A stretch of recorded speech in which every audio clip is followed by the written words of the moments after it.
Now, Benjamin Netanyahu has asked for a pardon from President Isaac Herzog relating to corruption charges against him. And Netanyahu has been on trial since 2020 after being indicted on charges of bribery, fraud, and breach of trust. And he, of course, denies all charges against him. Prime Minister Benjamin Netanyahu also said that he will not be retiring from politics in exchange for a pardon in his corruption trial, and he's not interested in a plea bargain. What are your thoughts on this? Do you think he'll get a pardon? Should he get a pardon? And how do the people of Israel feel about this? So those are all three a little bit different questions, Yeah. right? So Netanyahu has asked for this pardon, but exactly as you said, he does not want to admit any guilt. Usually pardons come with saying, look, I'm guilty, but you're going to pardon me. Also, it would come with a step down from politics.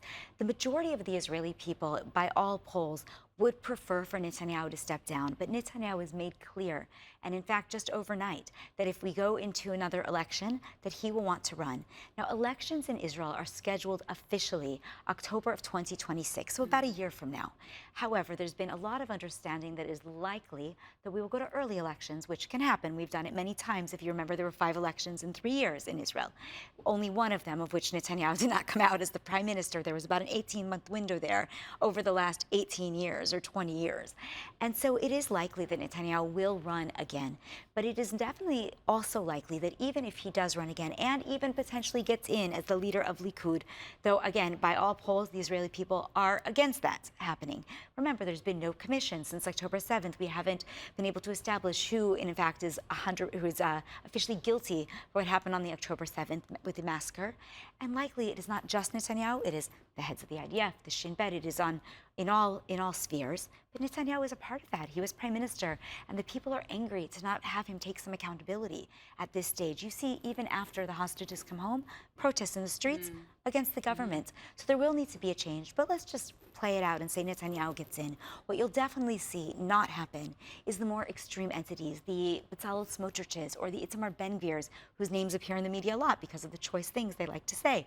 And that's more of an extreme right entity that we never had in our government before. The government budget did just pass, so right now it looks like they will at least go till the end unless early elections. But at that stage, you're likely to see more of a center-right government. You've seen much more unity between the Yesh Atid, the center-left parties, and the center-right.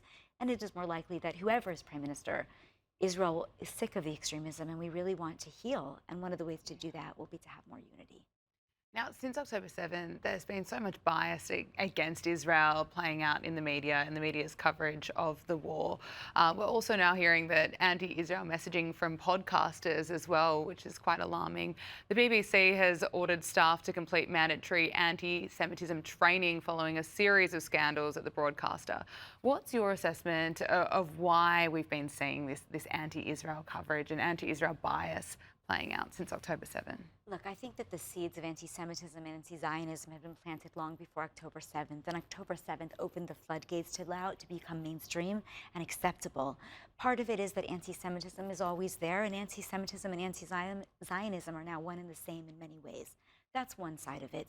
On the other hand, one can say, and I've spoken to the Australian ambassador to Israel, who told me that he believes that part of the problem is Israeli policy.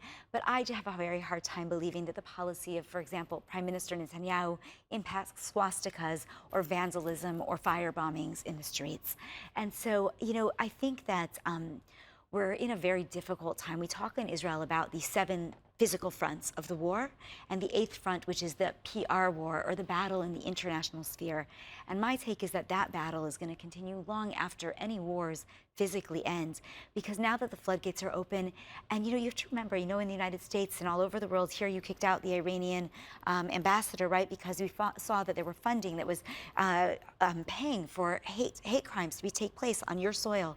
In America, too, all over the world, you've got Iran, you've got Qatar, you've got Al Jazeera feeding the flames, right, of this anti-Israel sentiment. And too often, and you know it as well as I do as journalists, it moves so fast today, and there is so little recognition for the need to check facts before they're reported, partially for clicks and partially because people are being driven, unfortunately for our field, by their emotions rather than reality.